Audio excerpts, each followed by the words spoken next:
আসসালামু আলাইকুম বন্ধুরা। সুস্থ থাকতে হলে হাঁটতে হবে, হাঁটার কোনো বিকল্প নেই।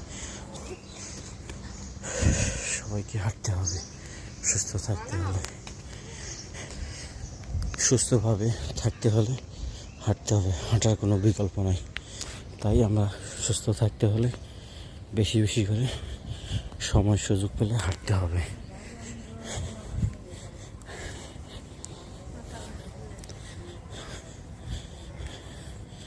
যে যতটুকু পারে দিনে কমপক্ষে 6-7 ঘন্টা হাঁটার চেষ্টা করি, বেশি হলে 8 ঘন্টা হাঁটি।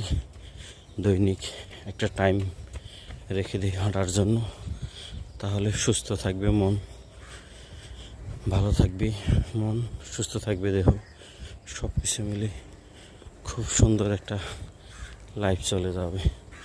আপনি যদি নিয়মিত হাঁটা চলাচল করেন, হাঁটতে পারলে খুবই ভালো স্বাস্থ্যের জন্য।